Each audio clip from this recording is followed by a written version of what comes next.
जय श्री कृष्ण, जय श्री राम, जय माता राधे समर। आप कैसे हैं? मैं आपको पुरुषोत्तम मास के कृष्ण पक्ष की जो 11 एकादशी, इसका नाम है कमला पद्मिनी एकादशी।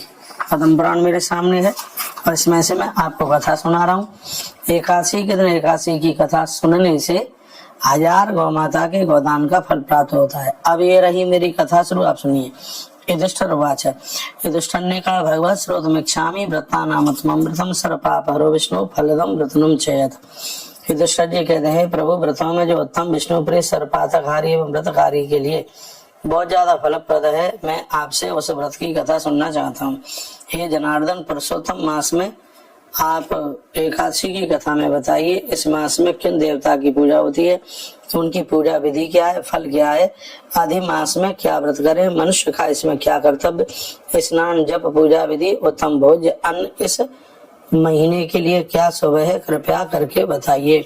किम भोजे उत्तमम चान्नम मासे स्मरण पुरुषोत्तमे। भगवान आप बताएं।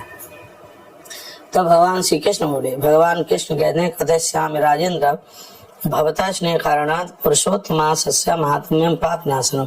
श्री कृष्ण कहते हैं, राजन आपके प्रति स्नेहादुक्त के कारण इस मास का पापहारी महात्म्य मैं कहता हूँ।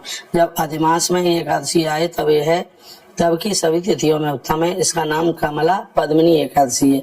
कमला व्रत प्रभाव से भगवती कमला प्रसन्न होती है।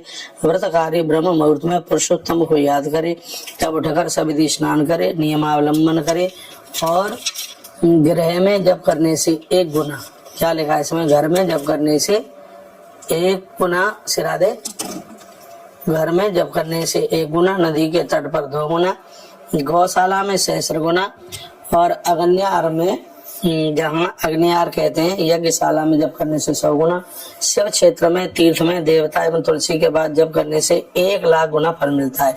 परंतु विष्णु भगवान के पास जप से अनंत गुना फल प्राप्त हो जाता है। अवंती क्षेत्र में शिव शर्मा नाम के एक ब्राह्मण रहते थे। अब भगवान कथा सुना रहे हैं। गवाम गोष्ठे सहस्रोर मध्य अग्नियागारे शतान्वितम शिव क्षेत्र तीर्थेषु देवतानां च सन्निधौ लक्ष्यम तुलस्या सानिध्य। तुलसी के सानिध्य में 1 लाख गुना फल है। अनंतम विष्णु सन्निधौ, और यदि भगवान विष्णु के सानिध्य में जप करते हैं तो अनंत गुना फल प्राप्त होता है। अब भगवान कथा सुना रहे हैं। उज्जैन में एक शिव शर्मा नाम के ब्राह्मण रहते थे। उनके 5 पुत्र थे। कनिष्ठ पुत्र यानी छोटा पुत्र दोषों से भरा हुआ था, उसका नाम था जय शर्मा।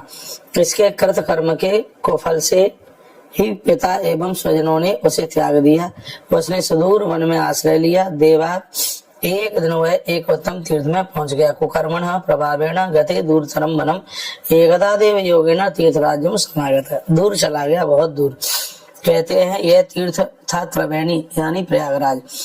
क्षुधा भूख से दुर्बल दीन देह जय शर्मा ने त्रिवेणी में स्नान किया। स्नान के उपरांत वह भूख से पीड़ित होकर मुनियों के आश्रमों को खोजने लगा। वहाँ हरिमित्र नामक एक मुनि रहते थे। जय शर्मा ने वह उत्तम आश्रम देखा जहाँ उनका निवास था। पुरुषोत्तम मास में वहाँ अनेक लोग आए थे। ब्राह्मणगण वहाँ पर अनेक पाप हारिणी पुराण कथा कह रहे थे। जय शर्मा ने श्रद्धा पूर्वक भाव से उनके मुख से मुक्ति प्रदा कमला एकादशी का यह प्रसंग, जिसको पद्मिनी एकादशी जानते हैं, यह प्रसंग सुना। यह सुनकर वह वहाँ एक शून्य स्थान पर रहकर ब्राह्मण गणों के साथ उस व्रत का पालन करने लगा। जब रात्रि का दूसरा पहर आया तब स्वयं लक्ष्मी देवी ने आकर कहा, हे विप्र, इस व्रत के कारण मैं तुमको वर देने के लिए आई हूँ। कहा गया है, वरम ददामि हो विप्रः कमलाया प्रभावतः। मैं तुमसे प्रसन्न हो गई हूँ, तुमने व्रत किया, मैं तुम्हें वर देने के लिए आई हूँ। ये माता लक्ष्मी बोली। मैं कहूँगा जो श्रद्धा से कमला एकादशी यानी पद्मिनी एकादशी का व्रत करेगा, जान अनजान में माँ भगवती लक्ष्मी देवी उसकी गरीबी का हरण करने के लिए उसके सामने आके प्रकट हो जाएगी। इसमें कोई संशय वाली बात नहीं। जय शर्मा ने कहा, खात्म कस्या से रम्मोरु प्रसन्ना च कथम मम इंद्राणी सुरनाथ स भवानी शंकर स्प्रया। जय शर्मा ने कहा, हे देवी, आप कौन है, किसकी पत्नी है, क्या आप मुझ पर प्रसन्न हैं? आप इंद्र की पत्नी अथवा शंकर की सहधर्मिणी है या गंधर्वी किन्नरी चंद्रप्रिया सूर्यवधु? आप कौन है? आप जैसी स्त्री मैंने कभी नहीं देखी और ना मैंने सुना। आप बताइए। तो लक्ष्मी कहने लगी, प्रसन्ना साम प्रथम जाता वैकुंठ दह्य मांगता प्रेरिता देव देवी न कमलाया प्रभावता। माता लक्ष्मी कहती है कि मैं लक्ष्मी हूँ, प्रसन्न होकर वैकुंठ से आई हूँ। कमला व्रत यानी तुमने पद्मिनी एकादशी व्रत किया है, इसलिए भगवान नारायण ने मुझे तुम्हारे पास भेजा है। पुरुषोत्तम मास में प्रथम पक्ष में जो कमला तिथि एकादशी है, तुमने प्रयाग में मुनियों के साथ उसका अनुष्ठान किया। इस प्रभाव से मैं तुम्हारे वश में हो गई हूँ। तुम्हारे सभी वंशधर ध्वज प्रवर होंगे। मेरी कृपा से वे सभी लक्ष्मी लाभ करेंगे, धन उनको मिलेगा। यह मैं तुम्हें सत्य सत्य कहती हूँ। माँ लक्ष्मी ने कहा। तब ब्राह्मण जय शर्मा ने कहा, प्रसन्ना यद में पद्मे प्रथम विस्तृत हो गए यद कथास प्रवर्तन्ते साधवो ये जनाध्वज। ब्राह्मण जय शर्मा ने कहा, हे माता, आप यदि मेरे प्रति प्रसन्न हैं, तब ये साधु द्विजगण जिन कथा में तन्मय है, आप विस्तार से वह कथा कहिए। तब माता लक्ष्मी कहने लगी, श्रोत्रणाम परमं श्राव्यम पवित्राणाम अनुत्तमं दुष्पन्नाशनम पुण्यम श्रोतव्यम यत्न तस्तथा। माता लक्ष्मी कहने लगी है, परम श्रव्य है, पवित्र से भी पवित्रतम है, पुण्य का आख्यान है ये कथा जो मैं सुना रही हूँ। श्रद्धा युक्त मानव इसे एक श्लोक आधा श्लोक का भी पाठ कर लेता है तो उसके कोटि कोटि पाप जल करके राख हो जाते हैं। जैसे पंचीगणों में गरुड़, नदी में गंगा, तिथियों में पुरुषोत्तम मास, महीनों में पुरुषोत्तम मास और तिथियों में एकादशी बहुत ज्यादा शुभ है। जिसने भारत में जन्म लेना चाहे वो इसी कामना से नारायण अर्चन करते हैं।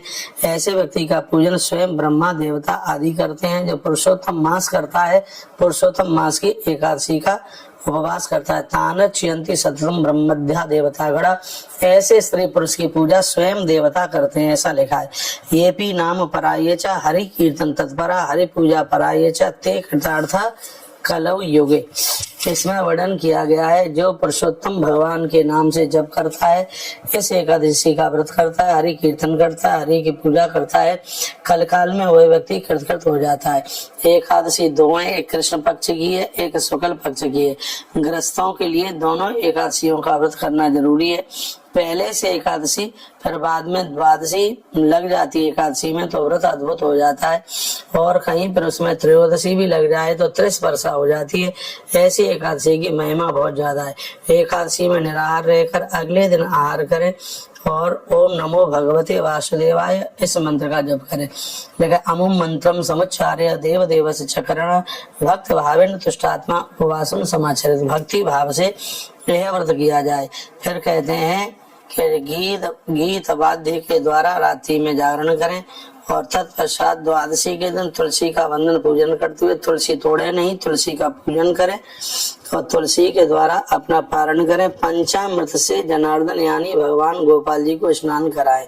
पंचामृत के द्वारा पंचामृतेन संस्नाप्य एकादश्याम जनार्दन द्वादश्याम छप्पये स्नानाम द्वारे सारूपस्मृति। द्वादशी को दूध से नहलाएं। ऐसे में लिखा है, एकादशी के दिन पंचामृत से नहलाएं, द्वादशी को दूध से नहलाएं।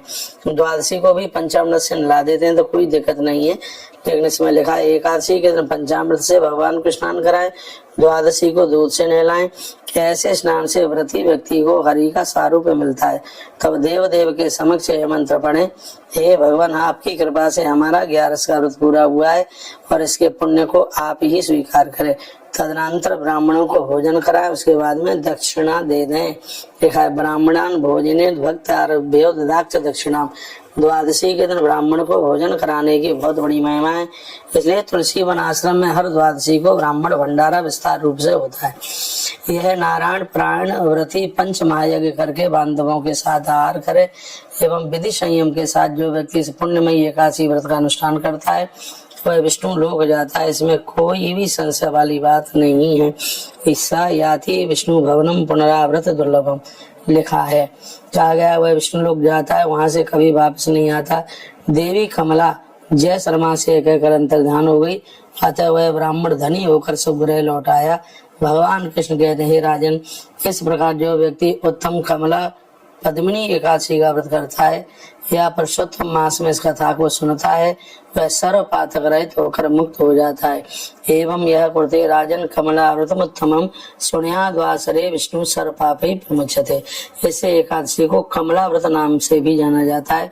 विष्णु सर्व पापी प्रमुच्यते, भगवान विष्णु उनके सभी पाप जला करके राख कर देते हैं। बहुत बहुत धन्यवाद।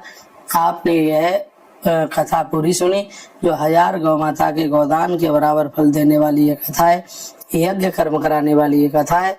यह वीडियो आगे भी भेजें जिससे और भी लाभान्वित हो सके लोग। 27 मई को यह कमला पद्मिनी एकादशी आप सबके लिए बहुत मंगलकारिणी हो, तो यह व्रत कथा हमने आपको सुनाई। आपने सुना, बहुत बहुत धन्यवाद। गौ माता को दर्शन करें और जो भी बने गौ माता को चारा भूसा गुड़ वगैरह खिलाएं। हर हर महादेव, घर घर महादेव।